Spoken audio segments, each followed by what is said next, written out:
Sun, beaches, and Latin-inspired flavors are what people around the world call their vacation paradise. We call it home. Welcome to the weekly podcast that captures it all. The Scoop on Miami. Let's discover and rediscover Miami together with Ernie Emad, a 54-year resident of the Magic City, and Miami native Lainey Rada on The Scoop on Miami. And now, here's Ernie Emad and Lainey Rada.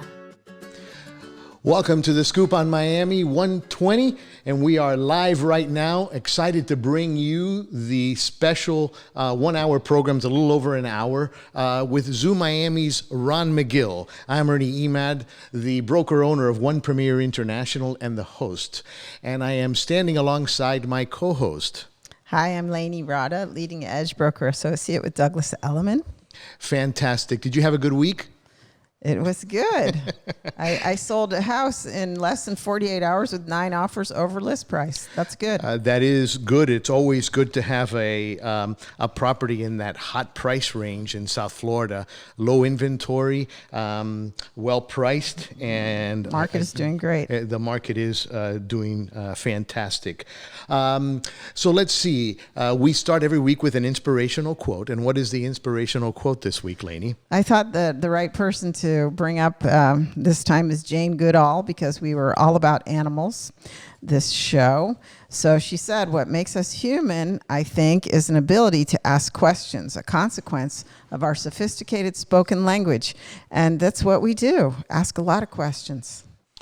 Yes, especially I ask a lot of questions.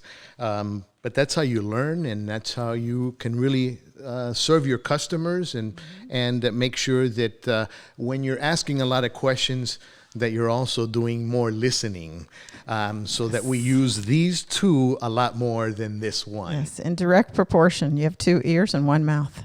Absolutely do.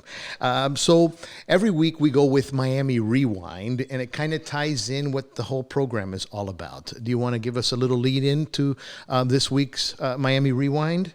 Well, since we're going to be at the zoo today in the show, I had to think about and give tribute to the Crandon Park Zoo.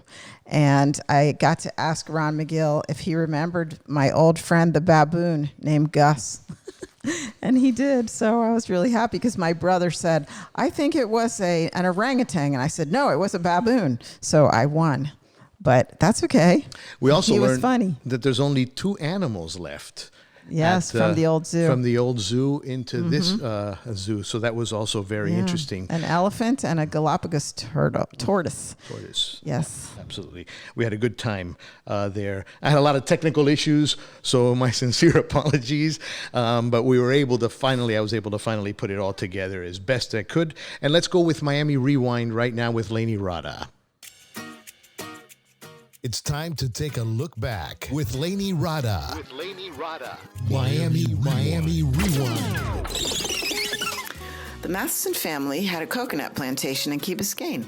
They donated 900 acres to the city, which became Crandon Park. There was an intimate little place that was a child's wonderland named Crandon Park Zoo that opened in 1948. The story goes that a traveling circus got stranded in Miami and sold 2 bears, 3 monkeys, and 1 goat to the county for $270. That little bunch was the beginning. Most families would make a day of the park. The beautiful beach has never changed. Families would go to the beach, have a picnic, ride on the kiddie rides or the carousel, and then you hoped you could go to the zoo right after that. You could just walk around in your bathing suit. The first animals that greeted us were the Galapagos tortoises. They were so docile, it seemed like they were friendly.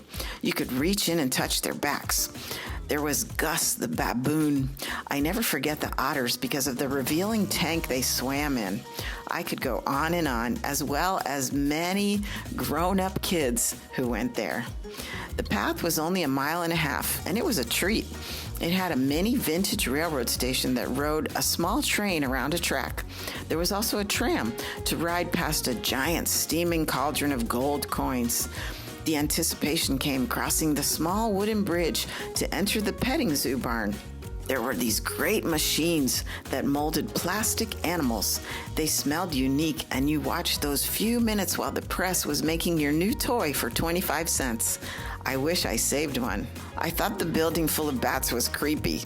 The last stop were the big cats. With animals that were purchased, gifted from other zoos, and strays, the collection grew. The unique setting became one of the top 25 zoos in the United States. By the 50s and 60s, it expanded even more. In 1967, the animals grew to 1,200 with rare pairs of elephants, rhinos, white tigers, and a special key deer. The pair of bald eagles hatched eggs for the first time in captivity for 50 years. In one of the seemingly best locations for a zoo in the world, in 1965, Hurricane Betsy created a 3-foot storm surge that drowned 250 animals that were locked in steel cages. There was more controversy of animal cruelty and abuse. Things have evolved so much, and the standards for animals in captivity is completely different today. The decision was made to relocate the animals to a cage-free environment that was less hurricane-prone. At the opening of the new zoo in 1980, small pieces of the bars were handed out and called Pieces of the Past. I couldn't believe the animals moved. But in 1998, Hurricane Andrew took its toll on the new zoo, too. Now the old zoo area is open and is named the Gardens at Crandon Park. It's a botanical garden that you can stroll through anytime. If you enter unknowingly, it must be very strange to see the empty cages that are now mysterious ruins. Peacocks and iguanas greet you in the 53 acres that look more like a messy backyard. There are nice varieties of palms, other birds, and some trees from other countries. It's packed with memories of anyone who grew up here, and I would go back in time any day. My dad told me he used to sneak in and ride the camels when he was in high school. When I was small, I used to stare at those camels and wish they could tell me if it was true. I hope this took some of you back on a special trip down memory lane. That's the scoop. I love that zoo. Oh, it was so great.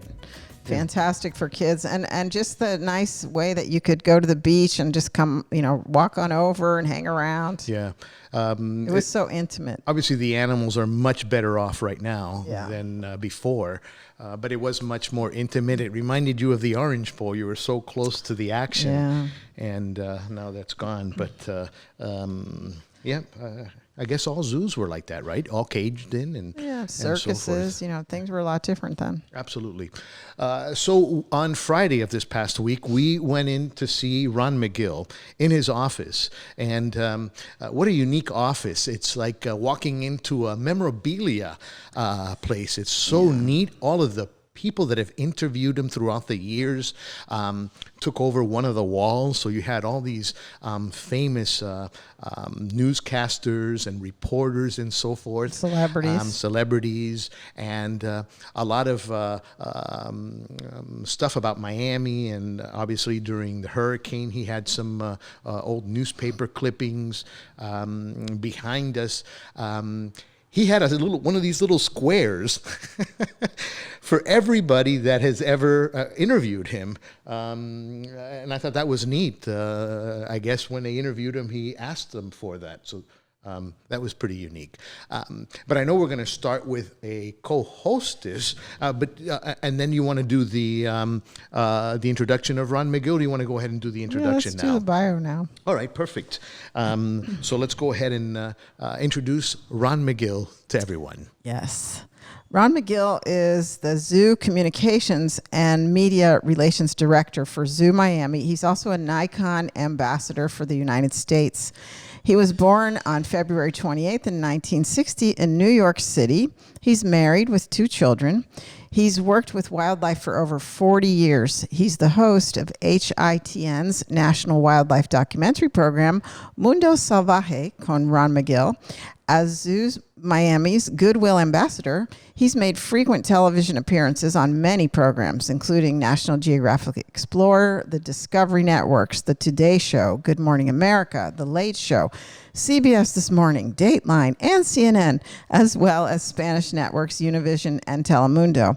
In addition, he's written and produced many wildlife articles and award-winning photographs that have appeared in publications and galleries around the world. He's traveled extensively through Africa, Asia, and tropical America while developing and directing conservation projects and 6 Emmy Award-winning documentaries focusing on the wildlife of those regions. Other than Zoo Miami and the Zoo Miami Foundation, Ron has worked with several children's charities with a special dedication to the Make-A-Wish Foundation, where he helps to grant wishes for children facing life-threatening diseases. In addition, he's a regular speaker at schools and civic organizations throughout South Florida in hopes of inspiring our youth to follow their dreams while showing them the importance of protecting our world's wildlife for generations to come. Ron's proudest professional accomplishment is the establishment of the Ron Mcgill Conservation Endowment at Zoo Miami Foundation. This endowment is the largest of its kind at the zoo and provides tens of thousands of dollars annually to wildlife conservation by providing annual scholarships as well as supporting field conservation projects designed to protect wildlife in the wild areas where it's naturally found. So this is a very significant person that continues to do a lot and advocate for what he believes in. I don't think Miami could have found a better person, right, to be an advocate for so many animals for so many years. And he is everywhere, no question about it. And we're going to now introduce you to our co-hostess, who asked some questions of Ron Mcgill. And let's go ahead and introduce you to Sasha. And she was on our program a week ago. Last time. That's absolutely correct. And she's a spectacular young lady with her own nonprofit organization called I Want My Ocean Back. And she also wrote a book. Remember the title? Mm-hmm. Legends of My Mom's Closet. And she's a spectacular. So let's go ahead and listen to the interview with Sasha and Ron Mcgill. So now we have our co-hostess, and we have Sasha Olson that's going to be talking with Ron now. Thank you. So my first question for today is, if you were stranded on an island, and you can choose one animal to be with you, which one would you choose? If I was stranded on an island being stranded, I think the one animal I choose to be with me, we're talking about a wild animal, right? Yes. It would probably be a bottlenose dolphin. Because I think there's something about dolphins, they're so intelligent. Mm-hmm, yes. I think they know a lot more than we give them credit for. And I'm always fascinated by them. And I think if I would be able to befriend a dolphin, it would help me survive on that island. It could bring me things from the ocean. It could teach me how to live off the ocean. And I think it would be very smart to have a marine mammal of that kind of intelligence with me. I heard that they were really smart and they're really kind. Very smart, very kind, very sociable. I've been very fortunate to be with dolphins all over the world and see them in the wild and under human care.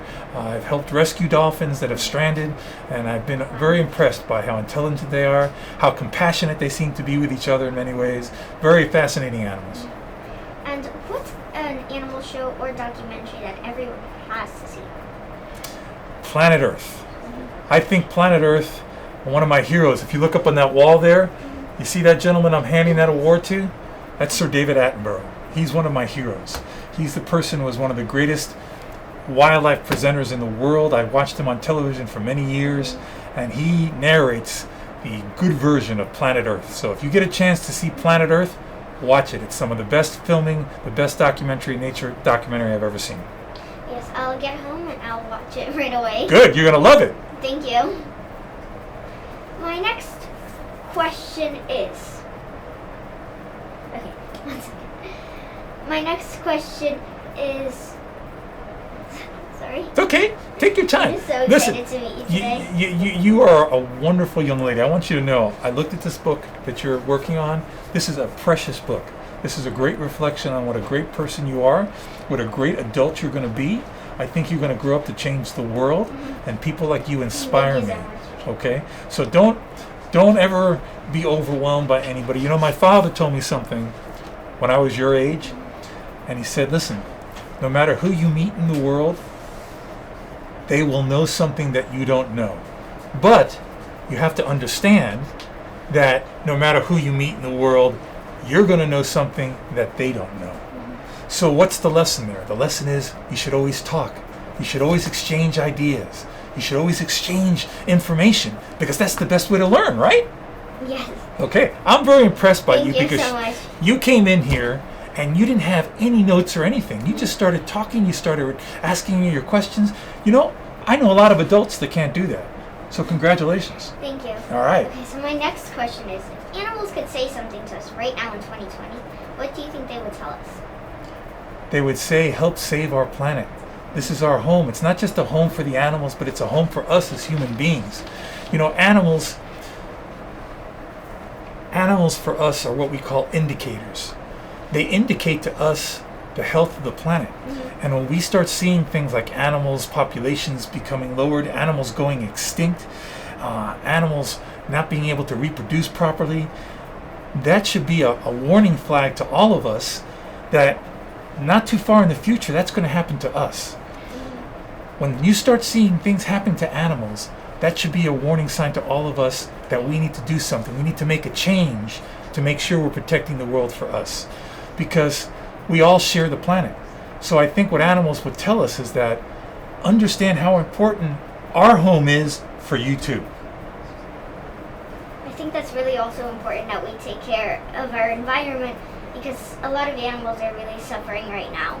Absolutely they are. You know, I know you're a big proponent of the ocean. Yes. You've lived by the ocean all your life. And as you know, the overwhelming majority of the world is made up of the ocean. You know, it's ironic we know more about the moon than we know about the ocean. Yes, we do. We know more about the moon than we know about the ocean, because of all these undiscovered things. How much life is in the ocean, how much the ocean helps sustain the quality of life for all of us. So all of these things, I really salute you for your effort to bring people's attention to how important it is to protect the ocean, to save the wildlife within the ocean, to not pollute the ocean, the incredible problems we have with plastics and garbage being thrown into the ocean. So you see, you're going to make a big difference. You keep on following that path, you stay focused, you stay passionate like that, and you're going to make a big difference in the world. Thank you so much. You're welcome. Thank you. And my last and final question is, you've handled so many wild animals all over the world. What's the most dangerous thing you've ever done? Well, you know, all wild animals can be dangerous, but I think it's important that I point this out.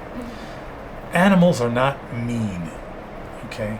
Whenever I've gotten hurt working around an animal, it's been my fault, because animals don't understand if you're trying to help them.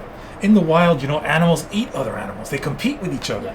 So they don't understand if you're trying to help them. They think you're trying to eat them or trying to hurt them. So anytime I've been hurt, it's been my fault. So in that sense, any animal can be dangerous. Any wild animal can be dangerous. Now, if you want to ask me which animal I got hurt the most by, it would have been a crocodile. I got bitten pretty badly by a crocodile here in my hand. But there's a good story to this. You want to hear it? Yes, thank you. So I got bitten by this crocodile. It was pretty bad. It was my fault. I was being careless when I was moving this crocodile. It bit me in the hand. I had to go to the hospital. I had to have surgery on my hand. And I thought to myself, this hurts so badly. What can possibly happen good from this, right?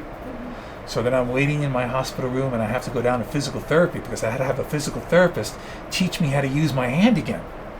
So I go down into the physical therapy wing, and I wait, and my physical therapist walks in. She was the most beautiful woman I've ever seen in my life. She looked like a princess. I thought, oh my goodness, how lucky could I be? She came up and she held my hand, and she taught me how to use it again, and she took really good care of me, and my hand got all better. And a year later, I married her. That's how I met my wife. So if I hadn't gotten bitten by the crocodile, I would never have gotten to the hospital. I would never have met my wife. Isn't she beautiful? Wow. She's stunning, right? She's like a goddess. I would never have met her if I hadn't been bitten by the crocodile. So the lesson is, like my dad always told me, no matter how bad something is at a time, there's a good reason for it to happen. That's the lesson. Okay, so those were all my questions. Thank you so much for having me. It was a great experience, and I'm so grateful that you invited me. It is my privilege and my honor to have you here. You are everything that's good about your generation, okay? Thank you. You're a role model for all your peers. You need to keep inspiring them. You need to always keep leading the way you do. You know, this day we hear about social media and everybody wanting followers, to be a follower. I say, don't be a follower, be a leader, okay? Let people maybe follow you, but don't feel like you need to follow anybody. Create your own path, be a leader, and you can change the world. Thank you. You're welcome. It's a you. pleasure. You look very beautiful, and thank you Thank very you. much for this book. I'll treasure it, okay? Thank you. I hope you stay safe and healthy. I hope the same for you. You're a sweetheart, Thank all you. right? I hope we see each other again soon. I do hope so. I think we will. Thank you. You're welcome. Isn't she a cutie? I adore her. So you can't ask me. I'm partial. and you can. Ron has a passion for animals, but also for kids, right? You can see him light up and share those personal stories with her. I think it was very impactful, and it was a great interview with Sasha Olsen and Ron Mcgill. Good. So when we come back, we're going to have the actual interview with Ron Mcgill and myself and Lainey. And we're also going to have another segment, right? We're going to have the 305's Hidden Treasure. And what else? Whatever comes up, right? We don't have too many more surprises. They're past now. I think this is it. You bet they are. I'm Lainey Rada, a leading edge broker associate with Douglas Elliman. I have over 35 years of experience in market cycles to bring to every transaction, and I'm still alive. When you want to see how I sell 85% of my listings and the average agent sells 40%, we need to talk. I break records, the fastest sale, the most offers, the highest price per square foot. Which one do we want to accomplish? My company includes superior quality marketing to enhance your property and the worldwide exposure, which matters in Miami. If you want to buy, I'm a Miami native. I know the area extremely well. Put my negotiating skills to work. I'm the only Lainey Rada in the world, so it's easy to find me. But I'll help you. My phone number is 305-710-8558. That's 305-710-8558. Let's set up a time to talk. From this moment on, consumers will expect it and sellers will demand it. Cinematic video walkthroughs for all of your listings. Professional photography, cinematic video walkthroughs, on-camera video tours, and professional voiceover narration. I'm Ernie Emad, head of BlueHourStudios.com. Blue Hour Studios is a progressive visual and audio powerhouse producing high-end video and audio productions. Become an expert in your field with a professionally produced podcast from our studio in Coral Gables. Call Blue Hour Studios today to elevate your image and voice. BlueHourStudios.com. We're back with more of The Scoop on Miami. Find our podcast on iTunes and on YouTube as a video, our Facebook page, and thescooponmiami.com. While there, don't forget to subscribe, share, and like our podcast channel. And now, here's Ernie Emad and Lainey Rada. The Scoop on Miami can be found on iTunes as well as ScoopOnMiami.com, where you'll be able to hear and watch all of our episodes. We also have a YouTube page, and coming next week, we promise more social media sites so that we can get our show to more of you. I'm here with Lainey Rada, and she is a leading edge broker associate with Douglas Elliman. I'm a realtor. Absolutely. And she sold the home in one day with 7 offers. No, that's under 2 days with 9 offers. Under 2 days with, all right. But it's just like my commercial. That's absolutely right. And it says, right? Yeah, it does. Mm-hmm. Sure does. So we're going to now go into the interview that we had with Ron Mcgill at Zoo Miami this past Friday. Is there anything you want to say about it? Oh, just it was just fantastic to be in his office, which is like a museum.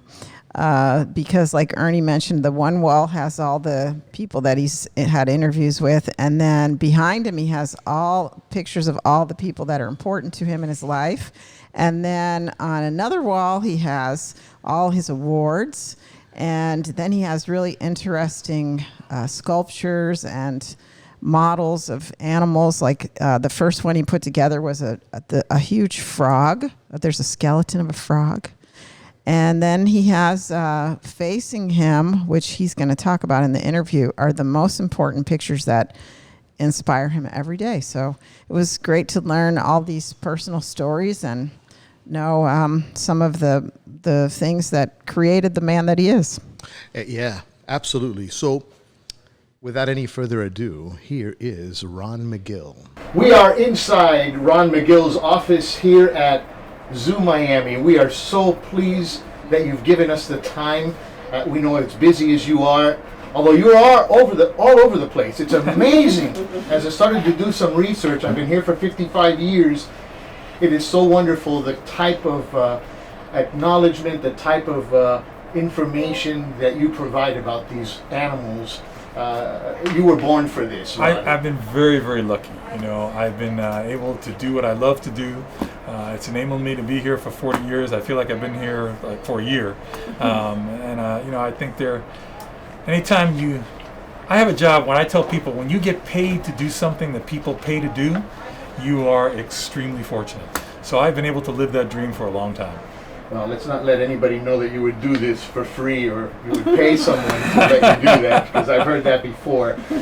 Being Cuban, can you tell me a little bit about your parents? Sure. And the struggles that they may have had, like many of us Cubans that came here to America? My father came here when he was 17 years old from Santiago de Cuba, and didn't have anything. Came to New York, didn't know a word of English. Met my mother, who actually was the daughter of a Colombian immigrant and German immigrant. She didn't know a word of Spanish, but love taught them both the language. And my father was obviously a better teacher than my mother was, because my father's Spanish, till the day he passed away, his English was not that great. He was always, let me tell you something. He had a very heavy accent. But my mother could speak fluent Spanish, almost any dialect, perfectly. They came here with basically nothing. I was born and raised in a small apartment in New York City.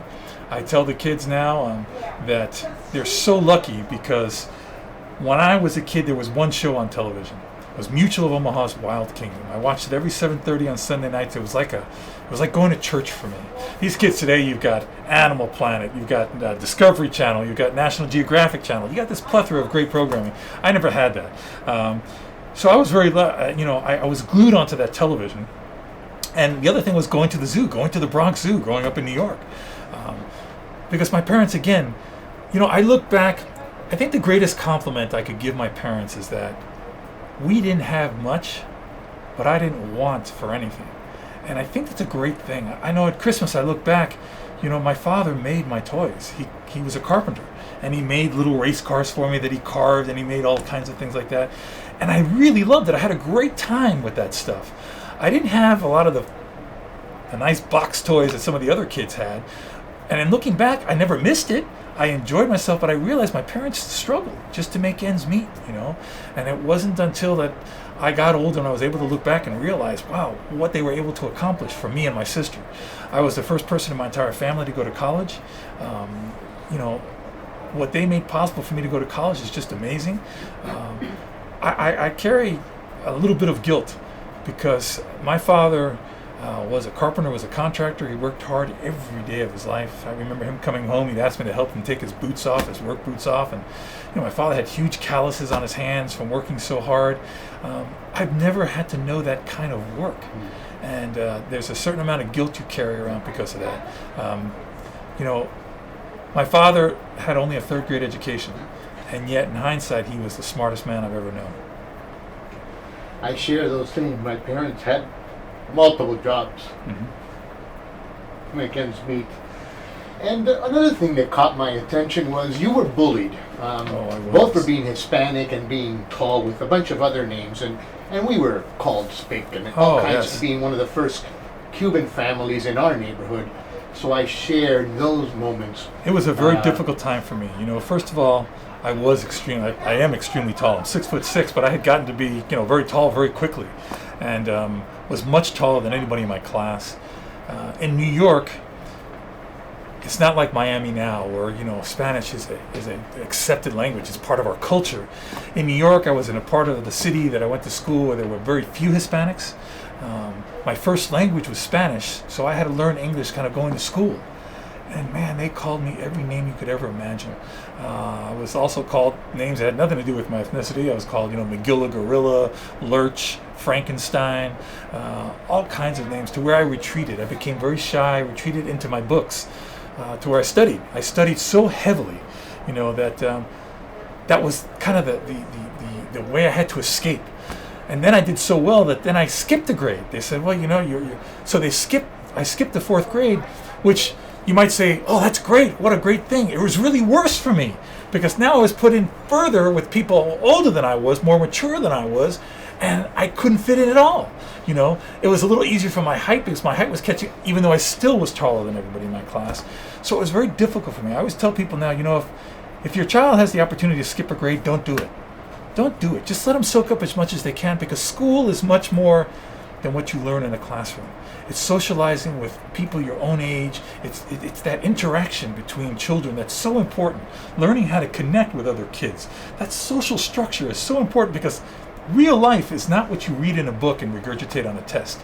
Real life is being able to interact with people, and that's where school is so important. So it was difficult for me. It really was very difficult for me, but I remember my father and my mother both telling me, one day you're going to realize how important it was for you to know that second language, for you to understand the culture that you come from. And ironically, it wasn't until I was finally able to go to Cuba for myself that I realized, I looked at my dad, who had since passed away, and I used to think all his mannerisms, his cooking, his jokes, that was all part of the New York culture. When I went to Cuba, I realized, no, it was Cuba. I saw my father's face in every person I spoke to there. The humanity that I saw there. I'm not talking about the government. I'm not talking about the politics. I'm talking about the Cuban people, who are a reflection of who my dad was, and made me. I'll tell you, I was never prouder in my life of my Cuban roots than when I got to meet the Cuban people, who had nothing. I went there. They had nothing. They had shoes on their feet. They had nothing. They would invite me to their home and cook me whatever food they had and give it to me. And I said, let me pick. No, the restaurants wouldn't accept food from me because of the television I've done here. I've done shows like Sábado Gigante and stuff like that. And I didn't realize that there's something in Cuba called El Paquete, which is this thumb drive where they get all the programming that we see here in the United States, and they watch it. Like we go to the movies, they had the El Paquete that they watched on television. I landed in Cuba, and people were calling my name from balconies in Havana, going, Mcgill, Mcgill, and they come down and they take pictures with me. And I became overwhelmed with emotion, because I said, why are you people being so kind to me? I saw my father. I remember my father. He would do that in the neighborhood. Come on over, let me cook you some food. And they always feed more than anybody could eat. But I realized it was a reflection of this culture, this giving culture of people just dancing and singing and the music. It was such a reward to me. And in hindsight, my dad was right. I've never in my life been prouder of my Hispanic heritage, of the Cuban roots that I think are really the foundation of the passion I feel for everything in life. So segueing into Sábado Gigante, 25 years where really one station, one show goes to so many millions of Hispanics. Tell me that story. Well, Sábado Gigante was almost by accident. I was walking through the zoo one day, and Don Francisco, for those who don't know who Don Francisco is, he's the host of the show, and to the Hispanic culture, he was to the Hispanic culture what Johnny Carson was to the American culture in the heyday of his show. He was walking through the zoo, and I was doing a presentation with some animals out there, and he came up to me afterwards. He goes, "Do you speak Spanish?" And I said, "No, I used to know Spanish, but I don't really speak it at all." He goes, "You need to get back to Spanish. I want to have you on my show." And I said, "Well, I don't know what your show is. It's Sábado Gigante. It's a good show, and I've never heard of it." But I said, "Sure, if it gives me an opportunity to connect with people." My goal was to connect with as many people as possible about wildlife, to get them to care about wildlife. To make a long story short, I go to do a show, and I'm kind of taken aback, because the show is this 3-hour extravaganza every Saturday night. And it's kind of a combination of The Gong Show, Jeopardy, Oprah, Let's Make a Deal. It's a whole bunch of things put together, okay? And I said to myself, I don't know if this is kind of my thing, and I'm talking about animals. And the fact that I didn't know Spanish very well became part of the shtick of the show, because his goal was to always kind of make fun of my Spanish. He'd say, I'd say a word, and he'd go, "¿Qué? How do you say it?" I go, "Oh," and he'd go, no, you say it like this, and it became part. And I started thinking to myself, is this just going to be a comic thing, or I don't know if that was my thing. And one of the greatest pieces of advice I ever got, he sat me down in his dressing room one day, and again, I had no clue how huge of a celebrity he was. He sat me down in his dressing room and goes, "Ron, let me give you a little piece of advice. In life, it's too short to take yourself too seriously. You have to learn to laugh at yourself. Look at me. Every Saturday I go out and make a buffoon out of myself." And it's true. He'd put on these stupid hats and he'd do all these mueve la colita. He did all these crazy things. He did all kinds of silly stuff that I think. But he connected with people. He understood the importance of connecting with people, not lecturing to people, but connecting, making people feel like we're all the same. And I thought it was just a great, wonderful thing that he did in making that connection. And I said to myself, you know what? Okay. It's really a great piece of advice. I've since then never hesitated to go out to make a fool of myself, as long as it accomplishes the goal of connecting people to wildlife. He says, you have to realize it's not about you. It's about making people happy. And I'll tell you, it really is a great piece of advice. He taught me a lot. In all those years I did those shows with him, I was always amazed that he kept inviting me back. It got to be, where I was on once a month, every month. Very endearing, especially with Hispanics. And then you realized another one of your dreams throughout your life, watching black and white TV and Jim Fowler and Perkins, correct? Right, Marlon Perkins. Mundo Salvaje, right? How did that happen with Hit End? Another just unbelievable of the stars aligning. I tell people all the time, and I carry a huge chip on my shoulder because of this, and that is that television gives credibility to people who many times don't deserve it. The people who deserve all the credit that the on-camera people are getting are the people you never see. The writers, the editors, the camera people. I mean, these are all the people who make everything look so good. I enjoyed presenting wildlife. We talk about Wild Kingdom. That was my church show. Well, about 30-something years ago, I got to meet Jim Fowler. He became a mentor to me. He taught me how to communicate, how to present animals, how to make that connection with people. He recently passed away, and one of the proudest things I was ever able to do is establish a scholarship in his name at his alma mater, because he taught me about the value of animals and how to present animals in a respectful way. So Wild Kingdom was always that foundation block of what I do in my life, in my career. And then all of a sudden, this network out of New York, it's a international Spanish network. It's like the Spanish PBS, HITN. The CEO of HITN flew down here and says, we watched you on Sábado Gigante, we've watched you on these other shows. We'd like to do a show with you. And I go, because I'll be honest with you, I had been offered several shows prior to that, but they really weren't what I wanted to do. I mean, it was more, quite frankly, I have a problem with some of the wildlife programming I see today. I think it's more of just sensationalizing things, I'll give you a classic example. Shark Week. When Shark Week first started, it was a wonderful, wonderful series of shows that showed you how incredible sharks are, how wonderful they are, the important role that they play. That has slowly but surely evolved into Shark Attack Week. Nothing but sensationalizing sharks and this danger and the goriness and all this stuff. And that's the wrong message. Because, when you watch programming today, all you see is like, when animals attack, the world's deadliest, river monsters. That's the wrong message. Because if I'm a kid watching that on television today, I'm going to say to myself, I'm never going to go out into the wild because something's going to kill me. Something's going to hurt me. I don't want to do that. I want to plant a seed in kid that inspires them to want to go out and learn more about this, to learn more about the wonder of nature. That's why I try to tell people, animals aren't mean. If you properly respect an animal, you should never find yourself in a situation to be hurt by one. So a lot of the shows that were offered to me were just that, narrating the world's deadliest, or these animals attack. And I said, no, I'm not doing that. So HITN came to me and they said, what do you want to do? We just want to have a show with you. And I said, my model show was like Wild Kingdom, where they presented animals and they talked about it. Then that's what we'll do. we'll do Wild Kingdom in Spanish. Mundo Salvaje. And they said, not only is it going to just be Mundo Salvaje, they said, Mundo Salvaje con Mcgill. They put my name in the title. I mean, the first time I saw it on my DirecTV listing, it says, Mundo Salvaje. So I'm listed on the show. I was blown away. But in reality, I have very little to do with the success of that show. I'm just introducing the pieces, ins and outs, with my terrible Spanish still. But, what I've come to realize is that the Hispanics understand my Spanish very well. And the fact that it's not perfect is endearing to them.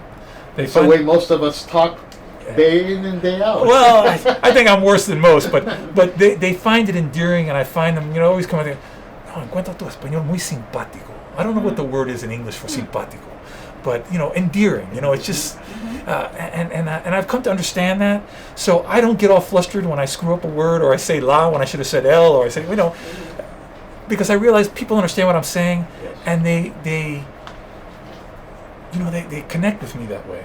One last story that I was so touched was, and I don't know if I'm giving the name proper, Sammy. Mr. Sammy. I was so touched by that story. I have their picture behind my desk all the time.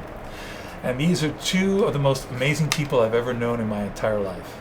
And I'm going to tell you the story about the Samis because they are everything that's right about being a human being. After Hurricane Andrew, this place looked like a plane had crashed into it. It was totally destroyed. And I was going around doing different types of presentations at civic groups and civic organizations, and I was speaking at Coral Gables, at the Coral Gables Rotary Club, I believe it was. And I'd give my presentation, and after the presentation, people would come up and say, oh, thank you for that, And this elderly gentleman, and I say this with a little bit of shame, but hopefully teaching other people a lesson: you should never judge a book by its cover. This elderly gentleman came up. He was wearing clothes that looked like he had bought them in the Goodwill store 10 years ago. He came shuffling up to me and he said, I've been watching you on television and I've been listening to you do these types of presentations, and I just want you to know how proud I am of what you do for animals. I just believe that animals need a voice like yours to help them out. And I want to help you in what you're doing. He handed me an envelope. And I didn't want to open the envelope. It's just I didn't want to look at it. I said, oh, thank you so very much. And there was a lot of people behind him that wanted to talk to me after this. I said, thank you very much. He goes, just keep doing what you're doing. He shuffled away. And I saw all the other people. And then I finally got back to the zoo and I was putting away my stuff. And then I read, I had this envelope. And I opened it up and I pulled it out. And it was a check for $90,000. And this is another embarrassing thing I'm going to say. My first thing was, the gentleman's probably got dementia or something. And, because even the check was written, like it took him a long time to write it. Like the lines were very squiggly and he didn't have a smooth handwriting, like it was effort to write the check. I said, well, let's deposit and see what happens. I thought it bounced from here to LA. It went right through. And I went, oh my gosh. I wrote him a letter. I said, Mr. Sami, I don't know what to tell you. I had no idea when you handed me that envelope what it was. And he wrote me back. He said, all I ask is that you don't tell anybody where you got it from and keep doing what you do. That's all I ask. I don't want anybody to know where you got it from. I said, absolutely. And, of course, here, the development people, everybody wants to know, who is this guy? They say, I want to go ask for more money. I said, I'm not telling anybody. I made a promise. A year later, almost to the day, sitting at my desk, receptionist says, there's a gentleman here to see you. I said, sure, send him back. Comes walking in, shuffles in, it's Mr. Sami. He puts a $100,000 check. $100,000 check on my desk. And he says, thanks for keeping your end of the bargain.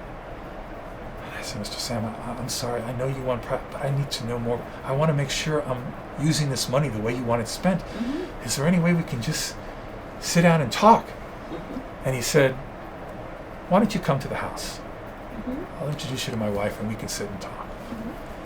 I said, oh, please. He goes, but remember, don't tell anybody. I said, absolutely not going to tell anybody. I got the address. It was a Coral Gables address, and I figured to myself, okay, this guy's probably going to live in a huge mansion. He's just probably just kind of a recluse, but it's going to have this big gated wall or something. His home is in Coral Gables, but in a very humble part of Coral Gables. I drive up. It's a small little house with a little wrought iron railing. He's sitting on one of those chairs that my parents used to bring in the beach, one of those vinyl flip-out chairs. He's sitting on one of those chairs with his little cane.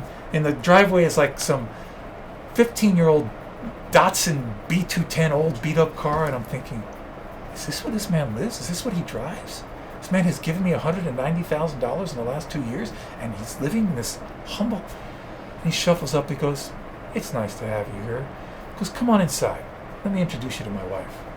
The door opens, and it was like walking into a time warp. Everything was pristine, clean, but it was like back in the 50s, the 60s. All old furniture. His TV was an old television, tube television set. There was an old General Electric radio, like you saw in the radio shows, when they listened to like The Shadow knows. It was that, but it all worked. It all worked. We sat down. His wife comes shuffling in. Beautiful woman. These crystal blue ocean eyes. Petite woman. She goes, nice to meet you. She has an Irish accent. She goes, I'm Winnie. And we sit down, we started talking, and he just started talking about everything, about his life, about why he loved animals. I will never forget the story he told me. He said, when I was a young boy, growing up in the 20s, my first job was delivering ice blocks. Wow. Okay? Back in the 20s. That's going back. And we delivered them, we put them on the back of a carriage, and a horse would drive through the streets, and I would take the ice thing and carry the block up the stairs. There were no elevators or anything. You carry the block up the stairs and put it in an ice box. And that's when the first time I realized where the name icebox comes from. It was just a box that they put the ice in. Okay? And he remembered that in the summer, the horses would get overheated and they would collapse on the streets. And the guys would beat them and make them walk to deliver the ice. And he said, I'll never, ever work with an animal like that again. And I will, as soon as I can put two nickels together, I'm going to do what I can to help protect animals. And that's what he did. And I asked him, once we got more comfortable, because I don't know if you remember the book Tuesdays with Maury.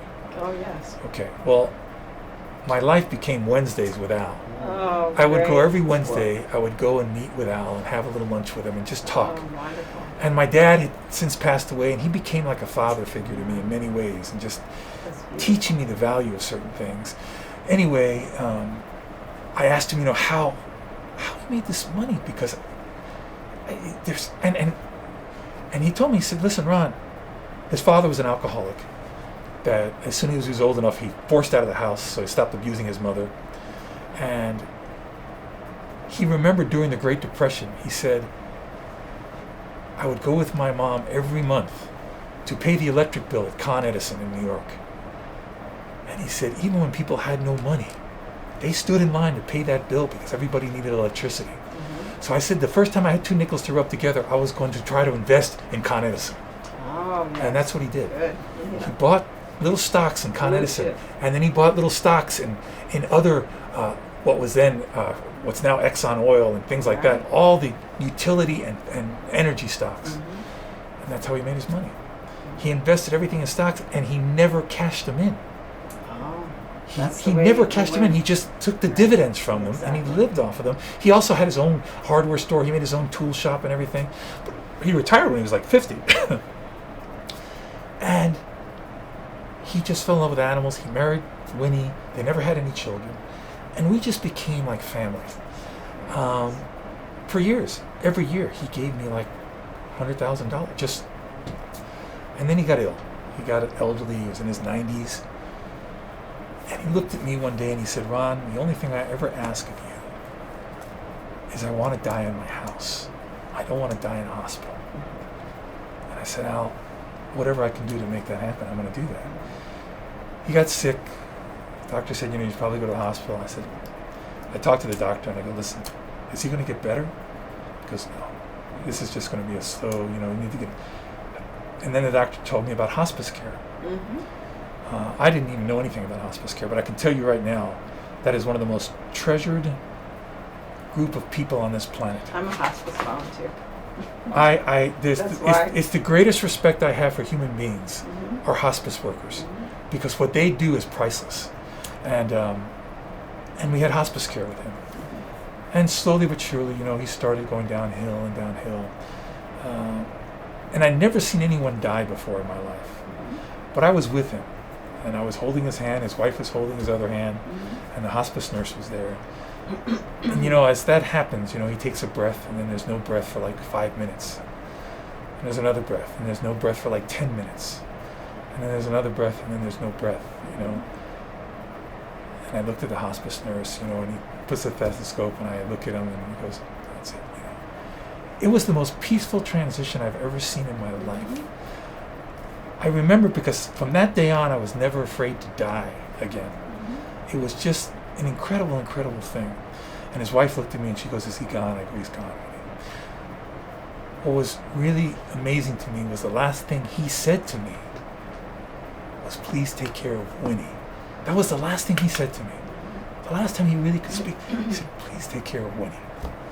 And he always told me when he was still strong enough, he goes, the reason I hold on so long is because of Winnie. I want to make sure she's okay. Because he goes, I'm ready to die. He had lost his sight. He couldn't hear very well at the time. He says, I'm ready. I've had a good life. I'm ready. He was at peace with that. Because I just don't want to leave Winnie. I want to make sure she's going to be okay.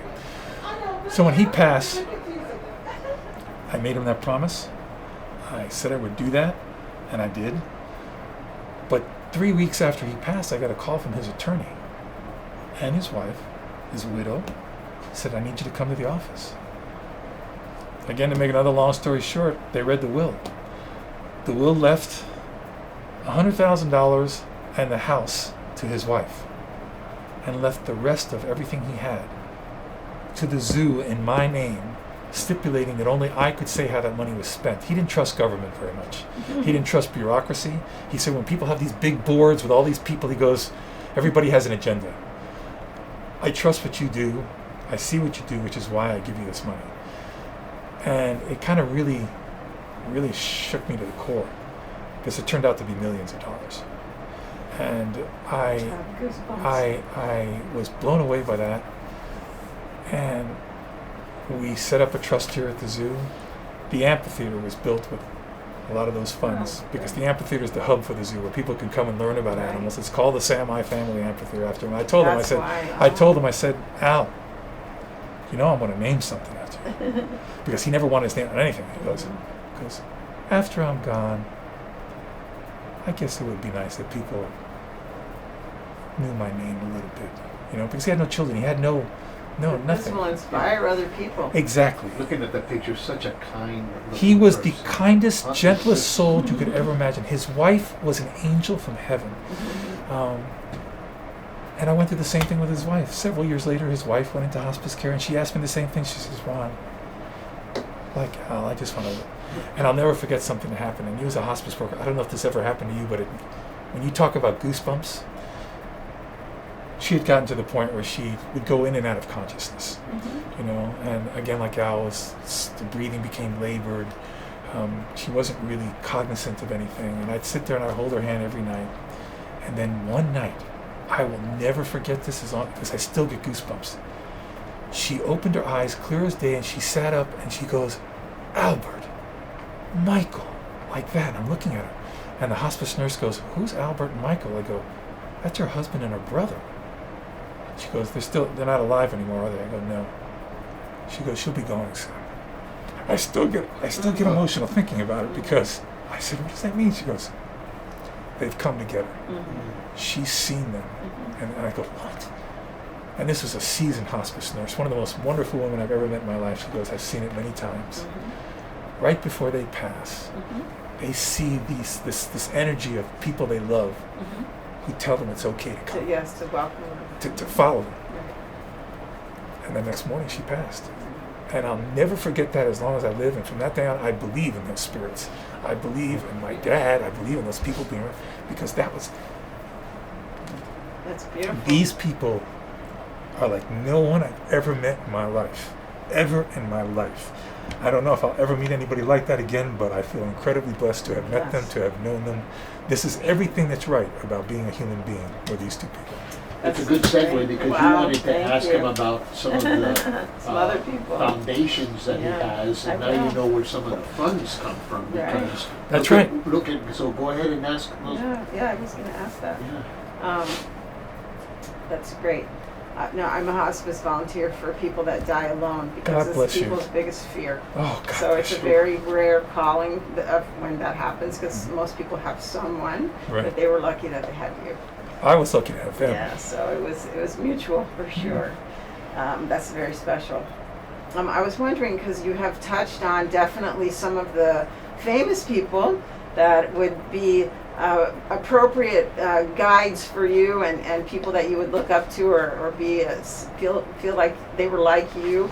But was there anybody when you go back in time that was a teacher or somebody before you were the Ron Mcgill that everybody knows? You know, I can't say enough about my parents. I mean, it's just my parents. Yes. My parents were the greatest examples Oh, good. any kid could have. Good. They always just taught me to do the right thing. They taught me about respect. They taught me to believe in myself when many people told me what my dreams were impossible. So I mean, my parents really were my heroes in that sense. And now, my big inspiration, I will tell you, are kids, are children. You know, behind me, I have the pictures of my family. People are very close to me. Yes. But what you might not notice is that as I sit at my desk and I look straight ahead, there are 2 photographs there. Oh, okay. Those photographs are 2 kids that represent several other kids. But those are 2 kids who aren't with us anymore. I do a lot of work for the Make-A-Wish Foundation. Oh, yes. And Very good. these children who come out, and I'm always so taken by their wishes to spend a day with me and the animals. Kids who have seen me on TV or kids who have done that. And I put those photographs there because both of those young children inspire me more than you could ever know, because they faced the greatest challenge anybody could face. They ended up dying because of those challenges. And yet, they were always smiling when they were around me. Always smiling. You know, the girl on the left there, Danny, she had a brain tumor, and she told me that the day she spent with me was the best day in her life. I put that there. Behind that picture, every year, her parents buy a memorial that goes in the paper.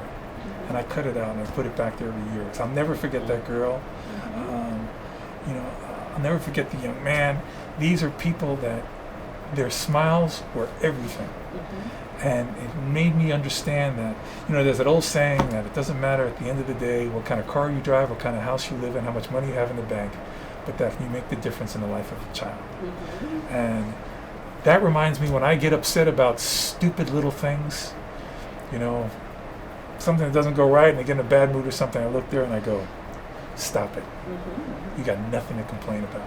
I can tell you right now, and I mean this sincerely, if I walked out of this office and died tomorrow, I would never have a regret in the world. I would not want anyone to feel sorry for me, because I have lived a life that I could only have dreamed of as a kid.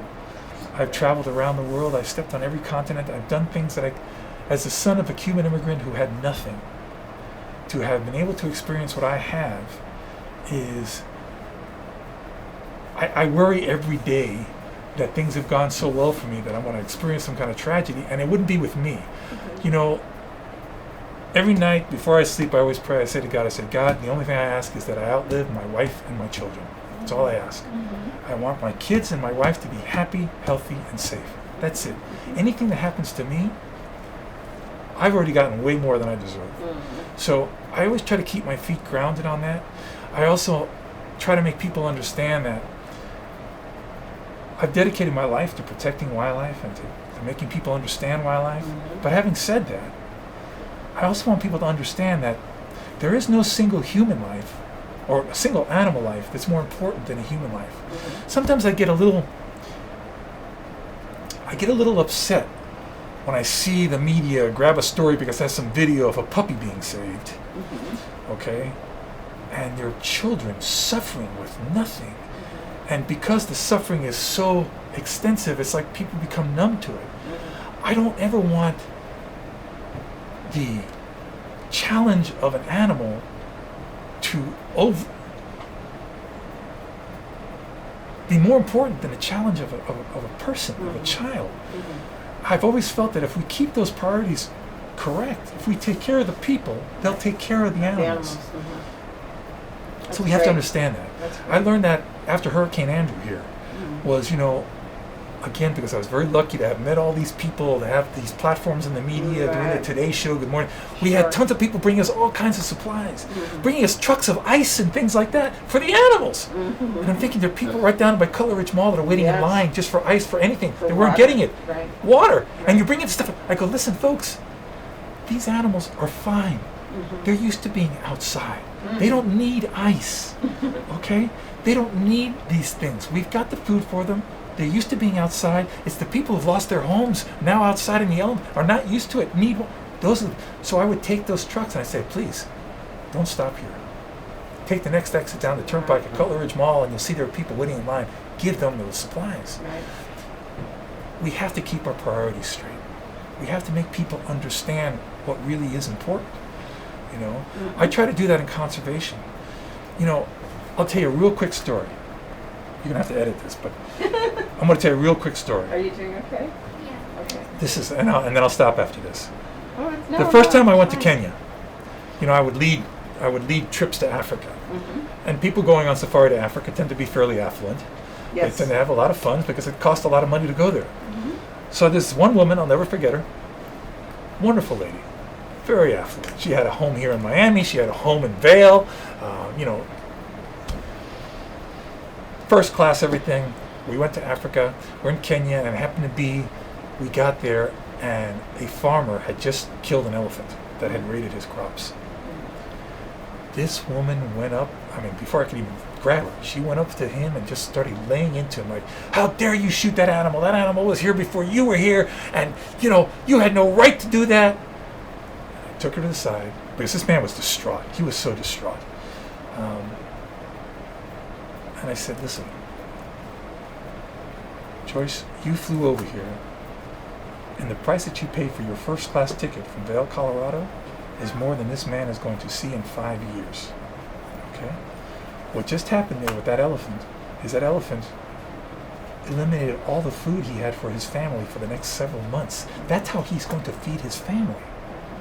That man didn't want to kill that elephant. That man wanted to save his family, because that's all he knew on how to feed his family. How would you feel? Because I know she always ranted about her granddaughters. I go, how would you feel if your granddaughters were starving because an animal was coming in and taking all the food they were supposed to eat? And to her credit, she went, oh my gosh. She went over to that man, and she said, I'm sorry. And he's visibly emotional, upset, because I did not want to kill the elephant, because I had to feel, I don't know what I want to do. And she gave him $1,000. She just gave him $1,000. She goes, I'm sorry. And then she became my biggest proponent for making people understand, listen, conservation is only going to work if you know how to protect the people who live alongside these animals. Because like I say when I lecture to kids in schools, I go, listen, I've dedicated my life to animals. If I'm in the middle of the African bush with my wife and my children and they're starving, and the only way I know to feed them is to kill the very last rhino that's in front of me, the rhino's going to die. My children are not going to starve for any animal. So the challenge is, how do we make this so we can live together? That's what we have to do. You can't go with these extremist attitudes. Extremism in any form is dangerous. There has to be compromise. And that's the way we're going to make it work. So that's it. Can I ask you one thing? You can ask anything you want. I just think it's so fantastic because I couldn't wait to ask you about Bill Haas, and I see the picture right there. Bill. Because my grandfather knew him. And really? Yeah, my grandparents had a house behind the Serpentarium.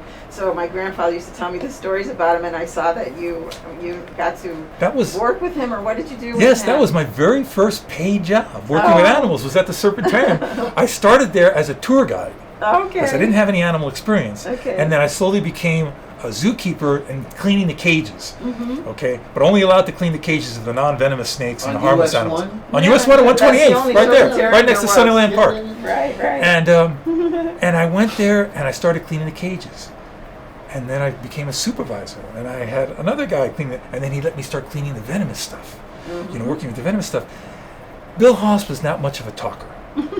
Bill was a man. He was friends with snakes. And he was fairly quiet, very to himself, but you were very lucky if he took you in the sense that he allowed you to observe him.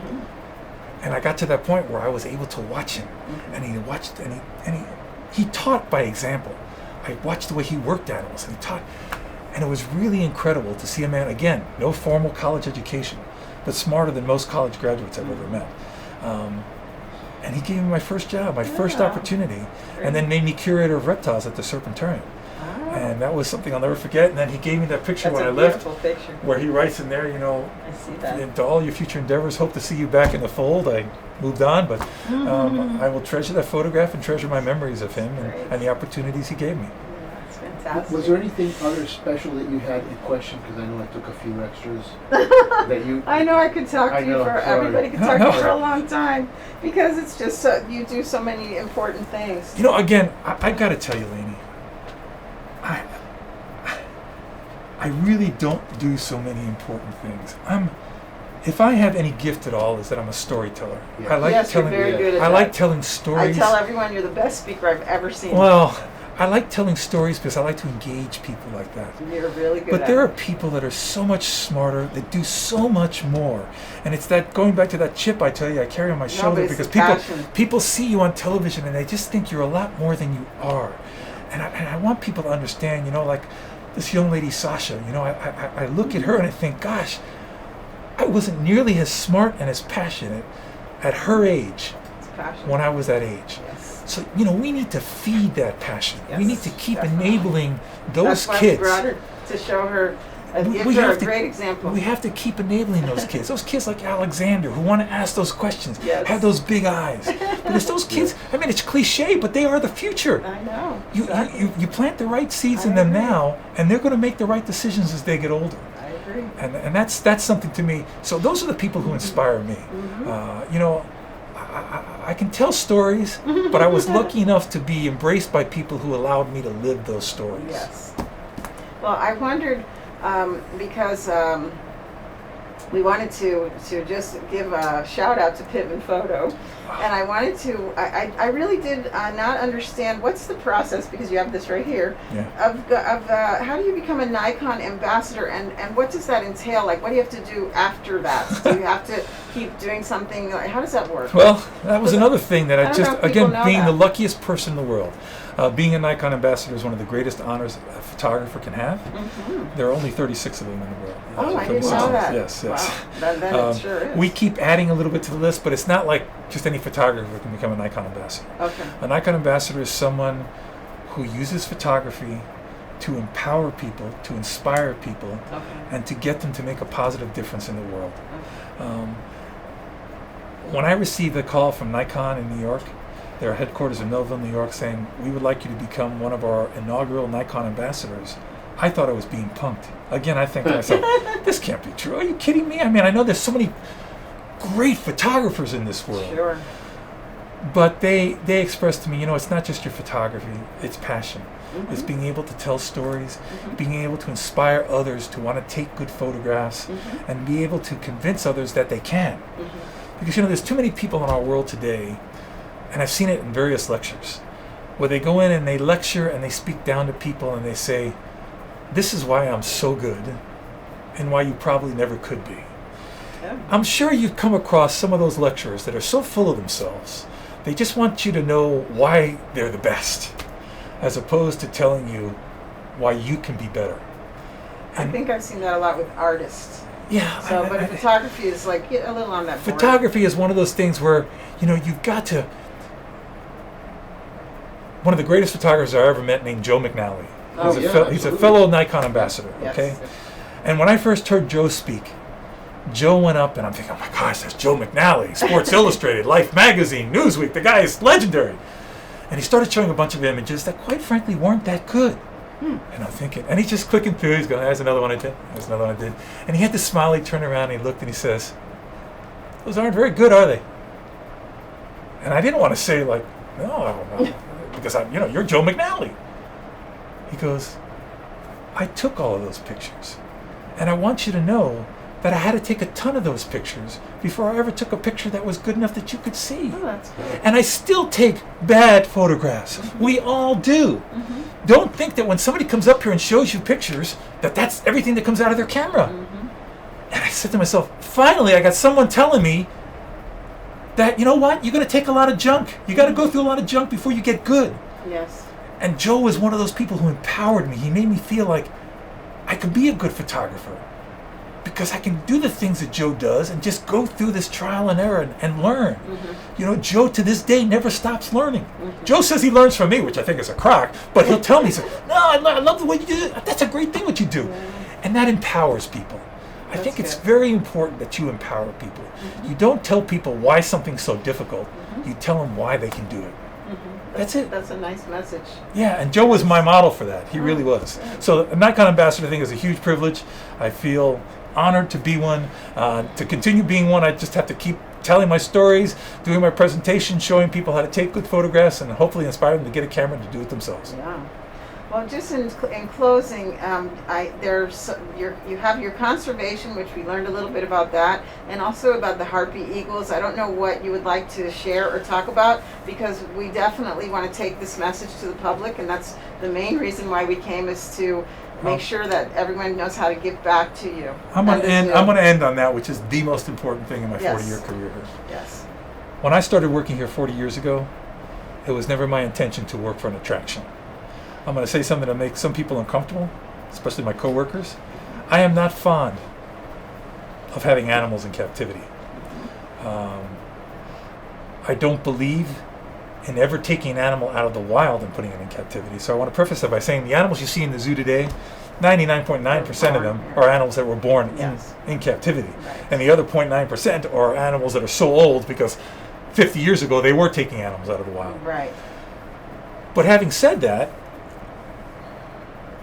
I don't believe that zoos should be spending millions of dollars on new exhibits if they're not going to allocate a certain portion of that funding to protect the animals that they plan to put in those exhibits in the natural areas that they naturally occur in. Okay? So I got a little bit frustrated. The zoo does conservation work in the field, but it wasn't doing enough. We were spending millions of dollars on new exhibits, and every time the budget got cut, the first thing that got cut was any conservation money. By the time the exhibit was built, there hadn't been any conservation money put aside to take care of the animals in the wild. And here's my statement on that. If the zoo is the last place you can see an animal, zoos have been an epic failure. Epic failure. So I kept saying, we need to put conservation money aside. We need to put... And, you know, the bureaucracy, it was always cut. They always said, no, we got to build this exhibit. If we don't build these things, people aren't going to come to the zoo and everything's going to be a moot point. I said, I don't believe that, but you know what? Fine. I'm going to go and raise the money myself, which was part of the money that the Samais helped found for me. And I established the Mcgill Conservation Endowment here at the zoo. And I established an endowment from what I learned from Albert Samai. Albert said, you need to put the money in and don't touch it. And let the dividends, the way he earned the money. Right. So that's great. What I had to do, and he said, you have to struggle in the beginning. Right. Because you can't start an endowment until you have at least $1 million. Once you have $1 million, if you invest that properly, that's going to give you anywhere between $60,000 and $70,000 a year that you can, without touching your $1 million, and you keep building on it. And that's what I did. And people here laughed at me. They said, you'll never be able to raise that money. You'll never be able to raise that money. The thing I'm most proud of in my entire career is that the Mcgill Conservation Endowment now has almost $2 million in it. We have bought everything from radio collars from animals, for SUVs to do research in the Masai Mara on cheetahs, vans to rescue animals in Panama. We provided scholarships for children, for university graduate students doing conservation work in the field. And it's the thing I'm most proud of, because as an endowment, if I die tomorrow, that goes on forever. That endowment can never be touched. I know every year tens of thousands of dollars are going directly to conservation. None of that money can be spent in the zoo. Okay, great. Tens of thousands of dollars are going strictly to conservation. When people make a donation to the conservation endowment, it's totally tax deductible, but their donation never gets spent. Their donation is only added to the corpus of that endowment. And the principal. So exactly. So all it does is help produce more dividends. Fantastic. And as that continues to build, and that's what saving is about. It's basically a pension. a pension. That's what savings meant. That's exactly what savings meant. And I learned that from Albert and Winifred Samai. And that is the thing I'm most proud of. And it's what's given me a peace of mind, a sense of peace, that I know that I can now retire from this job one day and know that that will go on for the rest of time. And that will be your legacy with that is what I want. When people say, what do you want your legacy to be? I want it to be the Mcgill Conservation Endowment, knowing that that is investing and supporting conservation for the rest of time. That's beautiful. We all thank you and applaud everything that you've done and sharing this special time with us. And I know it's difficult with the quarantine and the pandemic. It's a challenge, and but all you know this what? stuff going on. And Challenges need to always be looked at as opportunities. Yes. That's all. You But- just have to look at it as opportunities. Well, your time is very valuable and you're very. My time is never rewarding. too valuable for kids. Yes. Okay, Good. that's especially true. Thank you so much. Well, thank you. We're touched. Thank My you pleasure. so much. My It's pleasure. great to You spend bet. time with you. Okay, so we'll. That's it.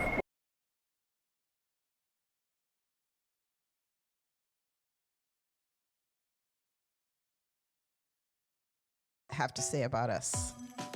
Well, before I say that, I just wanted to mention your segment, Lainey, on MacArthur Causeway. I spent a lot of time on the causeway and over in Watson Island, and it was very informative, and I really enjoyed the history lesson. Oh, thank you. So that was excellent.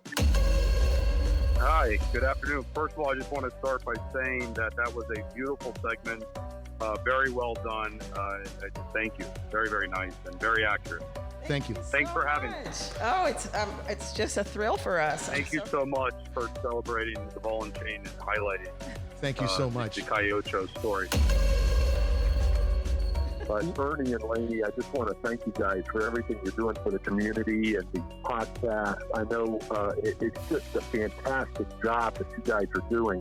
And I know that you're doing this right out of the bottom of your heart to promote small business and Miami business and Miami in general. And it's such a wonderful. It's so wonderful to be here with you today. I mean, here you are doing all this, and never once have you come up to me or any of the, I guess, all the other people and asked for anything. You're just doing it for the community to get out there, to get the YouTube channel going, and it's just fantastic work. So thank you so much.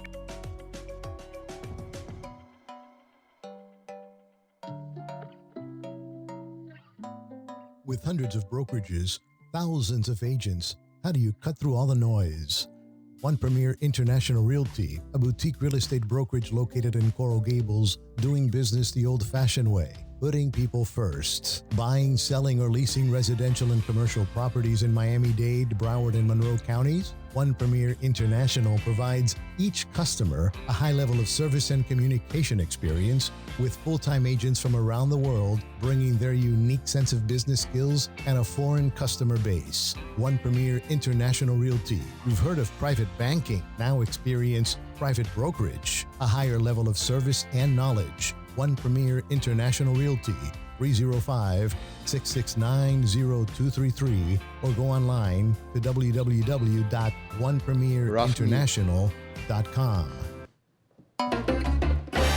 We're back with more of The Scoop on Miami. Find our podcast on iTunes and on YouTube as a video, our Facebook page, and thescooponmiami.com. While there, don't forget to subscribe, share, and like our podcast channel. And now, here's Ernie Enac and Lainey Rada. Okay, we're back. It was a great interview. We had we had a great time with Ron Mcgill last Friday with all of my issues with the video and so forth. But he's just such a great storyteller, loves kids, and I know that both kids had a wonderful time and got a lot out of that interview. I do want to say to Alexander, I am working on your piece, and I will have something for you for next week. So I lost some of your sound to go with your video, so I'm going to make sure that I work on it this week to get something on for you by next week. What else, Lainey? What do you have? Well, now we have the hidden treasure. We do have the hidden treasure, as we do every single week. And tell a little bit about Willie. What are you talking about? I don't know what he's talking about. What is the hidden treasure this week? It's really okay. Because the way you're saying it, you took it out of context. I was like, what? Did. I'm thinking you're saying Willie. Willie. I thought I was wrong. I'm saying, did I record the wrong one? No. We had so many issues with this podcast. It's the last thing I needed. I'm going to be playing the wrong segment, but I'm not. So tell us a little bit about the 305's hidden treasure. Well, it's really big and really old, and you do have to go get out of your car and go find it on this property. So you'll hear about it, and hopefully some of you have seen it because it really does take your breath away. I haven't seen anybody that walks up to it and just walks by. I think it's pretty surprising. Let's take a look at Lainey Rada's hidden treasures.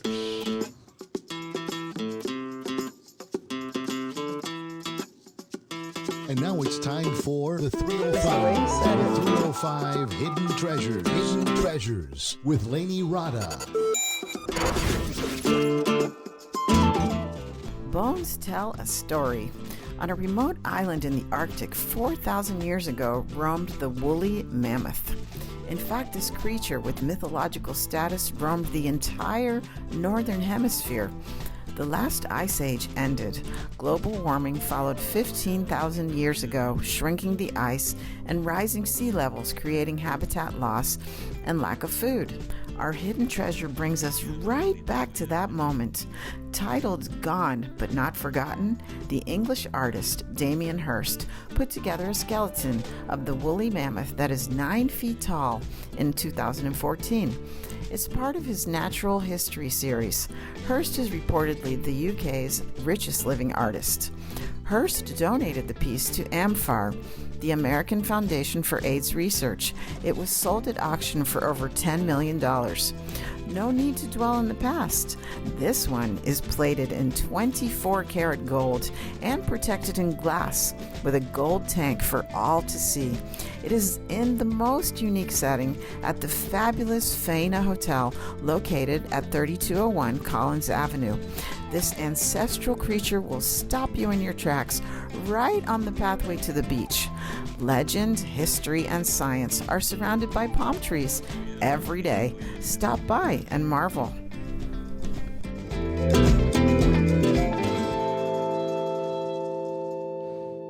$10 million can go a long way. Well, it went to charity. So that's the good part. So it did go a long way. Mm-hmm. So what else, Lainey? We've come to the end, of another Scoop on Miami podcast.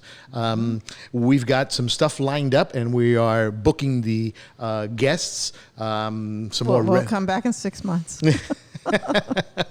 We've got some restaurant owners, a credit repair company. I've got several other companies that we've been talking to and getting a book got delayed this week with all of my editing fiasco, but at least we were able to put it on the air. Anything else you want to talk about before we close? I'm good. Fantastic. We'll see you guys next week on the Scoop on Miami. Don't forget to go to scooponmiami.com, www.scooponmiami.com. Visit the guest links page, leave a comment, watch the episodes, and listen to them there as well. You can go to iTunes, Spotify, and everywhere else. And don't forget to leave a comment as well as share, like, and follow our program. We hope you were entertained, informed, enriched, and proud to live in Miami. We have come to the end of another episode of The Scoop on Miami with your host, Ernie Emad, broker, owner of One Premier International Realty, and Lainey Rada, a leading-edge broker associate with Douglas Elliman. Thank you for riding alongside our journey. If you know of a special person doing wonderful things in our community or want your business featured, visit thescooponmiami.com and contact us. Find The Scoop on Miami on iTunes. Subscribe, share, and like our podcast channel. While there, leave a comment. We'd love to know what you think. And now you have The Scoop on Miami.